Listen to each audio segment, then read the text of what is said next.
اس وقت सबसे बड़ी खबर आ रही है इमरान खान के वकील Ziaullah Khan advocate gate number 5 पे इमरान खान से मुलाकात के हवाले से अहम तरीन डेवलपमेंट हुई है। क्या इमरान खान से मुलाकात हुई है, क्या डेवलपमेंट हुई है, और इस वक्त जियाउल्लाह खान एडवोकेट अडियाला जेल के बाहर गेट नंबर 5 से बाहर आ रहे हैं। जी जियाउल्लाह खान साहब बताइएगा आज क्या डेवलपमेंट हुई है मुलाकात के हवाले से, आप गेट नंबर 5 से डायरेक्ट यहाँ पे पहुंचे।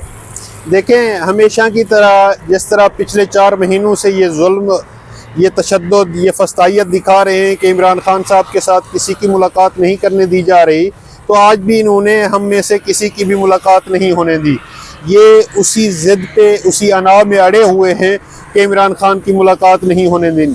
हमने पूरा दिन यहाँ गुजारा, बारहा कोशिश की, इनको बार बार कहा कि आप अपने आकाओं से, आप ताकतवरों से, जिससे भी पूछना चाह रहे हैं आप उनसे पूछ लें। आप पूछने के बाद ही हमें बता दें कि आया क्या करना है।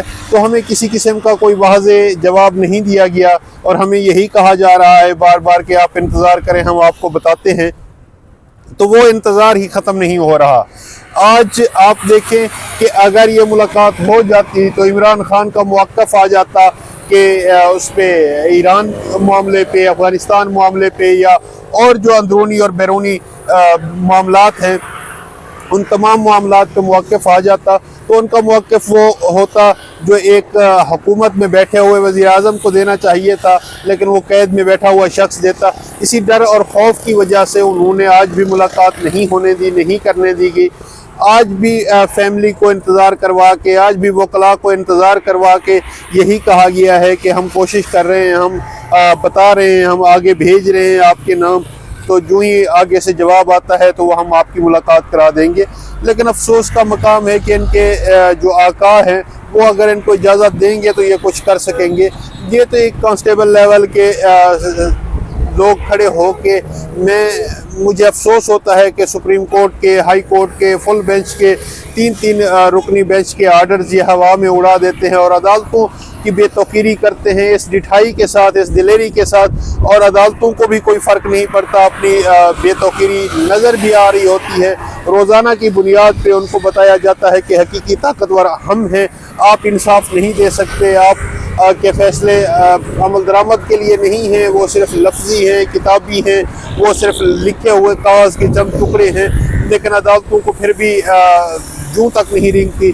आज आप देखें कि सुप्रीम कोर्ट के चीफ जस्टिस की जो हैसियत शाहिद खाकान अब्बासी ने बताई थी वही हो गई है। आज देखें कि आप कॉन्स्टिट्यूशनल कोर्ट के जो हेड हैं उनकी हैसियत ये है कि वो लड़ाई झगड़ों में लगे हुए हैं कि सुपीरियर कौन है। ज़िया खान साहब ये बताइएगा कि यहाँ पे आप देख रहे हैं कि बैरिस्टर गौहर साहब भी गेट नंबर 5 के ऊपर मौजूद है, दीगर वकला भी यहाँ पे गेट नंबर 5 के ऊपर मौजूद है। क्या एक्सपेक्टेशन है कि किसी एक बंदे की आज मुलाकात करवा दी जाएगी इस हवाले से? देखिए, हमने तो पूरी कोशिश की है कि किसी न किसी की भी मुलाकात हो जाए तो हमें खुशी होगी, क्योंकि इमरान खान का मौक़िफ़ बाहर आ जाएगा, उनकी सेहत और सलामती के हवाले से ख़बर बाहर आ जाएगी। लेकिन हमें नहीं लगता कि ये मुलाकात कराएंगे। अगर मुलाकात करा दी जाती है तो फिर इनके पल्ले कुछ नहीं रहता। इनकी जो चापलूसी और सलूट मारने की हैसियत है वो ख़त्म हो जाएगी। तो आप देखें कि ऐसे लीडर को कैद रख के अभी तीसरी इंजेक्शन की डोज लगनी है और ये पर्दे में छुपा के इमरान खान को जिस तरह इलाज करवा रहे हैं। ज़िया खान साहब तीसरी डोज गुज़िश्ता रात इमरान खान साहब को बताया ये जा रहा था कि लगा दी गई है।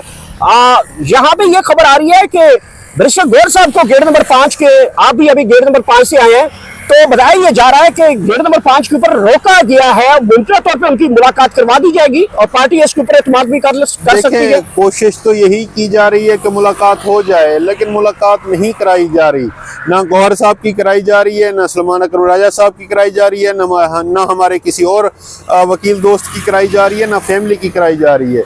आप देखें कि बुशरा बीबी की हद तक अगर बात है, उनकी फैमिली की तो मुलाकात हो जाती थी, अब तो उनकी फैमिली की मुलाकातें भी रोक दी हैं। अब तो ईद नमाज पढ़ने की भी किसी को इजाज़त नहीं है। अब तो ईद के नए कपड़े उन तक नहीं पहुंचने दिए गए। उनके जो ज़रूरत का सामान है, ज़रूरियात ज़िंदगी के लिए जो चीज़ें चाहिए होती हैं, वो उनकी एक्सेस ख़त्म कर दी गई है।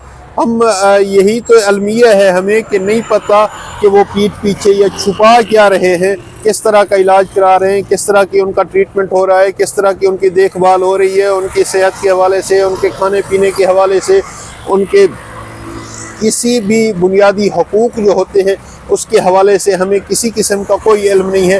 اور جہاں تک آپ کی بات ہے کہ انہوں نے رات کو کوئی تیسری ڈوز لگوانے کے حوالے سے انجیکشن کے لیے لے کے گئے تھے پمس، تو ہمیں اس چیز کا بظاہر اس وقت تک کوئی علم نہیں ہے۔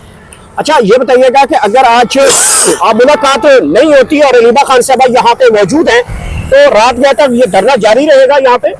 دیکھیں آج کی جو حکمت عملی ہے شاید یہ رات گئے تک نہ جاری رہے، یہ محدود مدت تک جاری رہے، یہ بھی ممکنہ آپشن میں ہے، لیکن اگر ہم نے بڑے مقصد کی طرف جانا ہے، اگر ہم نے وہ کچھ اچیو کرنا ہے جس کی ہم بار بار ذکر بھی کر رہے ہیں اور لائحہ عمل بھی دے رہے ہیں، جس کے لیے ہم رہائی فورس بھی بنا رہے ہیں، جس کے لیے ہم تگ و دو بھی کر رہے ہیں، تو اس مقصد کو مد نظر رکھتے ہوئے شاید رات گئے کے بعد علیمہ خانم صاحبہ بھی کہہ دیں کہ ٹھیک ہے چلتے ہیں۔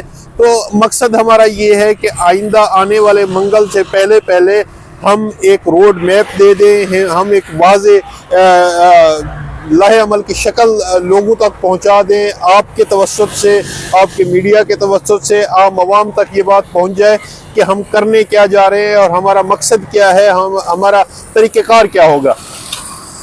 اچھا یہ بتائیے گا کہ آج چونکہ منگل ہے، ابھی تک جیل کا جو ٹائم ہے وہ ابھی باقی ہے، تو اگر ملاقات ہو جاتی ہے، خان صاحب کوئی پیغام دے جاتے ہیں کہ کارکنان کو گزشتہ دن ان کے بیٹوں سے بھی 25-30 منٹ جو ہے وہ گفتگو بھی کروائی گئی ہے، تو خان صاحب نے کچھ چیزیں پارٹی کارکنان تک اور پارٹی کے اہم عہدیداران تک بھی پہنچائی ہیں، تو کیا وجہ ہے کہ کوئی یہ ڈر خوف باقی ہے کہ اگر خان صاحب سے ملاقات ہو جاتی ہے تو کوئی پاکستان تحریک انصاف سڑکوں کی طرف نکل سکتی ہے، جلدی نکل سکتی ہے؟ دیکھیں وہ ملاقات نہیں بھی کراتے تب بھی ہم نے فیصلہ کر لیا ہے کہ ہم نے نکلنا ہے، ایک حد ہوتی ہے نا۔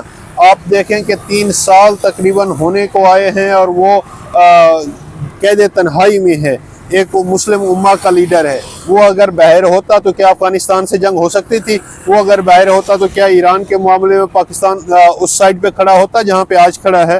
تو یہ ساری چیزیں دیکھنے والی ہیں، اور انشاءاللہ جب وہ باہر آئے گا تو وہ ایسی فورن پالیسیز مرتب کرے گا کہ پھر دنیا حیران ہوگی، غیرت کے اوپر مبنی ہوں گے۔ آپ نے اگر کچھ سیکھنا ہے تو آج ایران سے سیکھ لیں کہ قوم کیسے بنتی ہے اور قوم کیسے ڈٹ جاتی ہے۔ انہوں نے دہائیاں لگا کے دیکھ لیا کہ رجیم چینج ہو جائے، ایران میں نہیں کرا سکے۔ آج ٹرمپ کو شکست فاش نظر آ رہی ہے، آج امریکہ کو اپنی شکست نظر آ رہی ہے، تو اس شکست کو مد نظر رکھتے ہوئے اگر دیکھا جائے تو سب سے اہم بات میں کرنے جا رہا ہوں، اس کو آپ ذرا مد نظر رکھیے گا، اپنے ناظرین تک ضرور پہنچائیے گا کہ ٹرمپ اور جو ان کے حواری ہیں وہ تمام کے تمام، ٹرمپ اور ان کے حواری تمام کے تمام اب اس نقطے پر متفق ہو چکے ہیں کہ نہیں، ایران کے جو منجمد اثاثے ہیں ان کو بھی بحال کیا جائے، ایران کو تیل دوسرے ممالک کو بیچنے کی بھی اجازت دی جائے۔ جب امریکہ اس طرح کا سوچ رہا ہے تو پاکستانی جو شہباز شریف صاحب ہیں، جو بوٹ پالشیا جسے کہا جاتا ہے، وہ اس حد تک محکوم ہیں، وہ کہتے ہیں کہ نہیں، ہم امریکہ سے تیل خریدیں گے، ہم ایران سے نہیں خریدیں گے۔ اگر آپ ایران سے تیل خریدیں گے تو 50 روپے سے کم قیمت میں آپ کو تیل عوام کو ملتا ہوا نظر آئے گا۔ جب یہ پوزیشن ہوگی کہ 50 روپے سے کم، تو ان کی دہاڑیاں بند ہو جائیں گی۔ یہ اپنی دہاڑیوں کو روکنے کے لیے ایران کی آفرز کو بھی ٹھکرا رہا ہے اور اپنی خود مختاری کو بھی سلب کرا رہا ہے اور ہاتھ باندھے غلامی کر رہا ہے۔